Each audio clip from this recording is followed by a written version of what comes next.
Oh yeah, here's the fucking dude with the fucking shovel. That's right, I have it. Here's a dude with a shovel. And it just comes running in.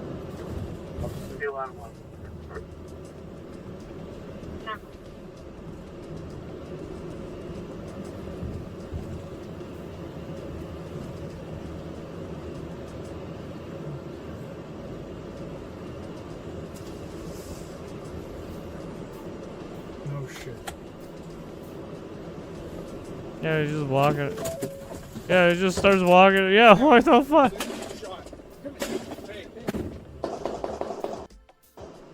Yeah. That's it.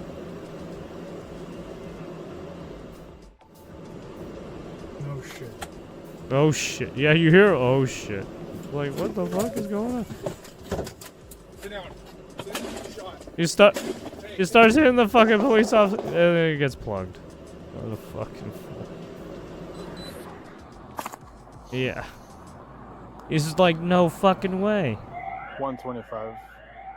Got a 998, the subject right now. I'm at Falmouth and Holly. Yeah, well, unfortunately. Gave him clear commands. He kept approaching. He kept aggressing, and well, the cop had to do something about it. He was not gonna get plugged by a fucking shovel, right? If you think about it, a shovel is just as deadly as a knife, right? A shovel can be used as a blunt object, and it can also be used as a sharp object too. If you right, you can use it to impale people if you're thrusting down on it hard enough. So that's why he took the shots.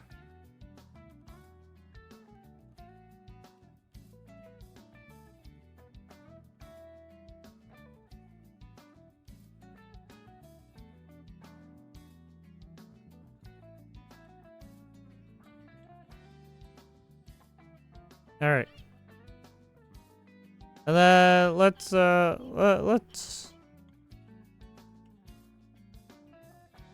check out this body this crime undiscovered too. in a house that police had already searched. Well, I'll tell you the answer: a hidden attic wall. And now police say a man has confessed to her murder. Why did he do it? That's the question. So this We're is gonna break down we covered this chilling last case, time. the search, the apparent confession, the mystery that still remains, and we're going to do it all with the chief deputy of a sheriff's department. Welcome to Sidebar. So okay, so they're going to be talking to the chief deputy. Nice. If this sounds like something out of a crime thriller or a horror movie, that's because it almost doesn't feel real. That's the problem. You have a missing woman, you have a hoarder-style home, you have a hidden attic wall, and then her body found in the very same house that police had already searched just days before. This is the story of 28-year-old Renia Lewis, whose disappearance and death shook Vallejo, California last month. According to police, Renia Lewis, described by her family as vibrant and family-oriented, was last seen Friday night, September 26, 2025 at around 9 p.m. She lived in Berkeley, which is about 25 miles southwest, but often visited Vallejo to see friends and relatives. Renia's mother, Terry Lewis, says that she messaged her daughter on that Friday, but got no response. Now, at the time, she just assumed that Renia had, put her phone into Do Not Disturb mode, something that she says she did often when she was going to sleep. But by Sunday, September 28th, after still not hearing from her, her family got very worried. Terry used the Life 360 app, saw her daughter's last known location as being near 14th Street in Vallejo. So, quite alarmed, the family filed a missing persons report with the police that same day. Officers immediately entered Renia into the missing persons database. They also searched a home on 14th Street after learning there were signs that she had been there before vanishing. According to a release from Vallejo Police, quote, officers entered the residence to conduct a welfare check and a cursory search of all rooms, closets, and places a person could hide, but found no signs of the missing woman. So her family, who was desperate for answers, they didn't just wait for police, they launched their own search. They retraced her last known steps using location data. And that is when they stumbled onto something deeply unsettling: Renia's phone. Apparently, it was found on a roof. Yeah, it wasn't dropped on a sidewalk. It wasn't left behind in a car. So this set off alarm bells. How did it get there? What did it mean for her we disappearance? basically Well, by Monday, we the search read that intensified he after threw Vallejo it, police or well, he requested told us an that he ebony threw it search. on the This roof. is a California apparently. notification system to help locate missing black youth and women. So the California Highway Patrol, In they approved the alert. in The the FBI police also re- joined well, the investigation. it was a news This lent report. resources, expertise, but Rania was still missing. Tuesday, September 20th, detectives returned to that home that they initially searched on 14th Street. And according to the press release, this time they had a search warrant based on new information. And what they ended up finding was chilling. According to the release, during this search, they discovered a concealed entry into the attic. Officers searched the attic and located remains of a deceased female inside that is suspected of being the missing woman. And officials were able to confirm that this was indeed it was like a the missing trap woman, door Rania Lewis. attic. Her cousin, Latoya Lewis, told local outlet KTVU, "You would miss it because my baby girl was hidden behind a wall, a secret wall they placed her behind." KTVU also reports that family members told them that Rania was dismembered. Her remains were hidden inside of a detached unit in the backyard of the home. Now, we wanted to bring this case to you, and the reason that we can do that is because of the support that we get from Morgan & Morgan, America's largest win-a-lot. Past few months, out in Penn's $1 off, and even if so, aim at $4. Now, as for the home itself, relatives said that it looked like a hoarder house. It was messy, it was cluttered, there were people coming and going. Neighbors described it as kind of like a junkyard. It was almost abandoned at times. And after finding Rania, police made an arrest in this case, okay? But here's the thing about it. Here's the thing about this arrest. Mysteriously, this suspect apparently didn't live at this house. His relationship to Rania isn't even clear. So we're going to get into that. We're going to break it down. But first, a lot more to talk about. I want to bring on a special guest. Let me bring back on to Sidebar Chief Deputy Alex Payne of the Bullitt County Sheriff's Office. Thank you so much for taking the time. It's good to see you again. You're welcome. Good to see you. So from your perspective, okay, let's start here. What are the most significant initial challenges for law enforcement when a missing adult is reported, especially when the last known location is a private residence? Well, first of all, it's tough because as an adult, it's different. You can legally be missing. As an adult, you don't have to tell people where you're at, what you're doing, or anything like that. So there could be a lapse in time, which makes it unlike Amber Alerts, things of that nature, juveniles. It makes it harder where to track it. Once that young Get a person goes missing, usually the reporting is immediate, the action is immediate, and we do that because we have a better chance of finding them. Like I said, as an adult in most states, it's not illegal to be so-called missing because you don't really have to tell people again, what you're doing, where you're going, or where you're going to be. So that initially makes it difficult. And then once the police actually get enough information, enough time goes by, maybe there's some exigent circumstance that,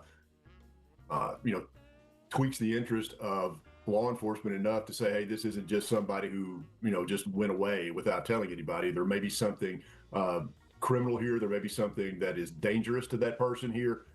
Then things start moving quicker. And let me ask you about the search, because based on the timeline, the police, they acted very quickly. They entered the home for a welfare check. They did what's called a cursory search within a day or two of the report. In your experience, what is the standard protocol when you do an initial search of a house or residence? What are its limitations? Well, you're looking for human beings, number one. Stand-up human beings, places human beings could be. So that's all you're there to look for. You're not searching like for drugs, weapons, things of that nature. So you're looking for people. In this particular case, the thing that makes it very difficult is that the way they describe the residence as a hoarder type residence, and that's a whole nother environment, brother. I could tell you, well, quickly, I'll give you an example. I had a case very similar to this, a call that I went on as a young officer. Went on a welfare check, elderly female. Looked inside the house, nice neighborhood, brick home. Couldn't see anything in the front, really couldn't see through, but I did notice that there was a lot of stuff like piled in. I finally got to a couple of windows and could see what was actually in there. And this place was literally loaded with refuse, garbage, you name it, wrappers, trash bags, newspapers, nearly to the ceiling. And there were paths that were cut through the stuff that you would literally have to turn sideways and sidestep your way through. I got around to the back of the house, was looking through the rear window of the kitchen door, and then this is early morning, and a glint of sunlight just kind of caught my eye, and the glint came off a ring that was attached to a hand. The hand was sticking out of the refuse. And I thought, and I had to sit and look at it for a while because, I'm thinking, is this a mannequin? And finally, I said, no, that's actually a real hand. Long story short, got the fire department over there. We had to break in to get through all the garbage and all that. But this lady had literally been coming down one of those paths, had a heart attack, and fell into the refuse and was almost completely buried by it. We'd have never found her till we started getting all that stuff out of there if I just hadn't seen her hand sticking out of the garbage. So that's the kind of environment you're dealing with when people say a hoarder home or a hoarder environment. it's horrible. That is unfortunate. I mean, that is horrifying to say the least, but it kind of highlights a point in this case, right? You know, police, they search the home. They apparently don't find anything. Days later, with a warrant, they find Renia's body in a concealed attic. You know, when you're talking about this, so in other words, you're not surprised by that detail. Even if you have seasoned, trained officers looking through a house like this, it is possible that they might miss, you know, an entry to an attic or some other detail. This is not uncommon. Oh, no. I mean, it's an environment that is just total 180 from a normal human being walking around here, probably in the environment that they live in. And just trust me, it's the worst. If you're going to look for something, a search, that's the worst possible environment you could ever be searching in. Just picture yourself going down to a major dump and looking for whatever, some kind of little article, and here you go. Here's your area, and you're looking at this massive pile of refuse. And so all that refuse could hide attic entrances, they could hide closet doors, they could hide. It's quite the undertaking. And the other thing, and I don't say this to be uncaring or polite, but a deteriorating body is a horrible, horrible odor. And it could even be masked somewhat in that particular environment.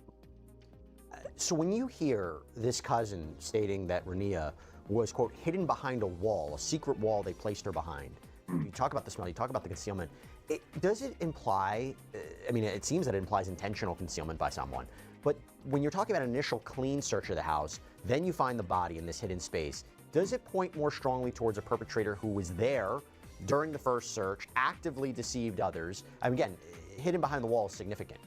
No, it could. Evidently it does show me that there's some extra effort, to absolutely, conceal this poor victim.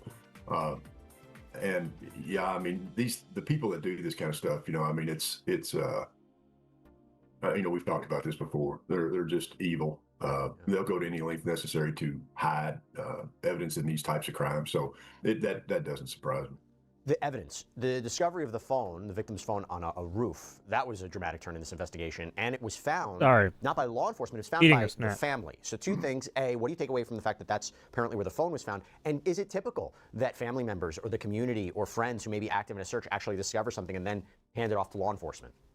No, as far as the latter question, the community, I've been involved in, I don't know how many over the years, but on searches for, people, in the community that have gone missing, young adults, elderly folks, people with mental health issues, mental health struggles that might be going on. The community plays a great part and assists law enforcement in searches for these types of individuals. So that doesn't surprise me at all.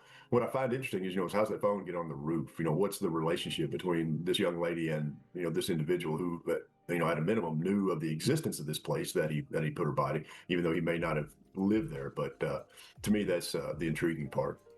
Well, let's talk about this now. Okay, so you had this other cousin, Jakeem Green, who told ABC7 that the family believes Renia was brought to the house against her will, saying if she was to see the condition of the house, she is not coming in willingly. She is not going to do that. So I feel like she was either drugged or under some type of influence. So on the same day that police discovered Renia's body, they made an arrest in the case. Police say that their investigation led them to 41-year-old Douglas Irwin Shaw. He was arrested at his workplace, of all places, the Six Flags Discovery Kingdom. This is an amusement park in Vallejo, according to the San Francisco Chronicle. Now, KTVU reports that he worked there as a mechanic. Shaw was booked into the Solano County Jail on suspicion of murder, but I will tell you, there was some confusion about where he actually lived. The house where Renia's body was found had been apparently boarded up for a long time. Neighbors told ABC7, and Shaw may have been living in the outbuilding behind it. But home records reviewed by KTVU reveal that his address was actually on Pomona Avenue in Vallejo, which is apparently walking distance from where Renia's body was found.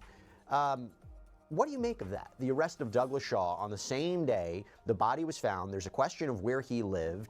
That's just strange to start with.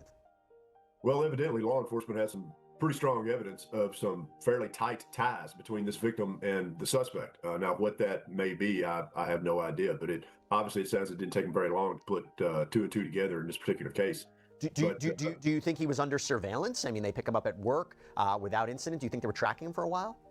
Could have been. That's one possibility. But, what I would go back to is, what initially linked law enforcement to this particular guy. Now, this guy have a knowledge of his neighborhood, it sounds like, since this house is probably close to where he grew up. And, that could be common knowledge within the neighborhood that you've got this old dumpy house or what have you, or he lived in the back shed. He's just looking for a convenient place to get rid of the evidence of what he's done, and he picked the best spot to him, and that would make it most difficult for law enforcement to find. But fortunately, evidently, in this case, there was a quick, strong tie made between this suspect and the victim. And from a tactical point of view, to make the arrest in a public place versus, let's say, a private residence, why does law enforcement do that? Flight risk, number one. The only time we would do that if and extreme danger. They believe this individual poses an extreme danger to the public if not apprehended immediately. That would be the primary reason. The secondary reason would be that they have some knowledge, belief that if this individual caught any wind of law enforcement after, they'd leave. Now, I'm still confused as to what the relationship is, right? What was the nature of the relationship, if any, between Douglas Shaw and Renea Lewis? Yeah, we still don't know why the fuck he did it, right? Strangers can kill, but what's from an investigative standpoint, their relationship? From an investigative standpoint, did they know each other? How do you piece together the connection, especially if it wasn't immediately obvious to yeah, family and he's not or even friends talking. what that connection was? Well, I find right there, just right off the top of my head, the phone would be interesting because I'm sure that family would share that phone with law enforcement. They would use that. And the first thing, of course, now these days that we're going to go through are social media posts and any of her social media activity. There could have been things within that phone that led law enforcement directly to this individual. So that would be the first thing that would come to my mind. Other than that, again, law enforcement, we're pretty much like sponges out here. We're at the mercy of information or the lack thereof. And so we depend a lot on the community, the public, to provide us with information. And then we sort through that information and go where the information takes us. And so if you're just looking at this particular case, where would one of the places that information would come from? It would be that phone. Other than that, then family members, of course, who maybe had information that she was involved or had made this acquaintance of this particular suspect who ended up killing her. Well, there is one more thing I have to mention. It's being reported that police say Shaw confessed, that he confessed to killing Renea. Now, even with that apparent admission, we, the public, we still don't know further details about the motive, about a connection. A suspect apparently confessing, that is often seen as like the holy grail of an investigation. Sure, defense attorneys can come in and say, was it coerced? What were the circumstances of it? What was exactly said? Was there a language barrier? But talk to me about that. I mean, obviously you weren't part of this investigation. Why do you see suspects, potentially or allegedly confess in these kinds of cases? How does that affect the investigation? And I imagine you still have to corroborate it, right? Because there could be false confessions. Someone might just say they did it when they really didn't do it. Absolutely. Yeah, you have to cooperate everything. But a confession is always good. And it's been my experience, they do it for several reasons. Number one, just to get it off their chest. It actually, at some point, people can be, at the time the crime was committed, under emotional duress. They'll have, great hate, great anger, great this, great that. After time goes by and they start to calm down, they literally, some of them have a semi-conscience. And when confronted, they're almost glad they get caught and they confess. There's one reason. I've also seen others that confess just because they want to brag about it. So there's the other end of that spectrum. So there's various reasons, but regardless of the reason why, when that information comes out of that suspect's mouth, yes, it's law enforcement's job to corroborate that. We either have to prove or disprove that particular admission. Now, Chief Deputy Payne, there's something else that I want to talk to you about. It's pretty disturbing. So apparently, this killing marks the 14th homicide of 2025 in Vallejo alone. So from a command level viewpoint, what does that number tell you? Well, obviously violent crime, especially homicide, is on the rise. Not something that you want to see, but it's a problem, unfortunately, that a lot of cities across this country are facing, and some of them have been facing it for a while. And it's just it's a sad state of affairs, all across the country where, this type of homicides, especially, this lack of dignity for human life rears its head far, far too often than most everybody would agree. I don't know what the answer is. We're going to have to wake up, as a society and find that dignity, that reverence for life again. Does it put a strain on the police department, on their investigative resources in some ways? Is that a sign of it too? When you start getting numbers that begin to overwhelm your capacity to deal diligently with each individual case, then yes. And I can tell you right now, that's the case in some cities right now. And I'll give you an indicator. And I won't mention the city, but when you have a large police department that literally has to break down its shootings into two categories. And I'll give you this example. They literally have a unit, a group of people, a group of investigators that do nothing but non-fatal shootings. Yeah. And then they have a separate group that does the fatal shootings or homicides. That's being overwhelmed. Yeah, that's a good point. Now on Thursday, Shaw was arraigned. He was officially charged with murder. KRON4 reviewed charging documents, which reportedly indicated that Shaw said he killed Renia with a knife. KTVU reports he didn't enter a plea on Thursday. But then you have an ex-girlfriend of Shaw's who apparently spoke with KTVU saying that when she had met him, when they both worked at Six Flags, eventually she had to get a restraining order taken out against him in 2023. Exact reason, unknown, but that's quite a detail to say the least. And for Renia's family, the discovery of her remains was absolutely devastating. Loved ones told reporters that she had been in Vallejo to visit family. Yeah, because because the the family even tried to Her mother, visit. Terry Lewis, said she collapsed when detectives told her the news. She told KTVU, on our way from Stockton, I was praying. I just prayed, God, please don't let it be her. Please don't let it be. And they went into the house, didn't find her, and then remember her as someone came full back of life, later. Oh, full of there she cooking, is. being with family. Her cousin Latoya told KTVU, I'm hurt. You would never thought you would be out posting flyers and it would be your own family member. My stomach was in knots. Police Chief Jason Toss summed up the department's reaction saying this was a heartbreaking, senseless act of violence that has no place in our community. I am proud of our officers and detectives for making an arrest and solving this case. Above all, our thoughts are with the decedent's family during this incredibly difficult time. Alex Payne, thank you so much for taking the time. It was really good seeing you. Yes, sir. Good seeing you. And that is all we have for you right now here on Sidebar. Everybody, thank you so much for joining All right, us. there As you always, have it. please subscribe on YouTube, Apple Podcasts, Spotify, wherever you get your podcasts. You can follow me on X or Instagram. All right, thank you.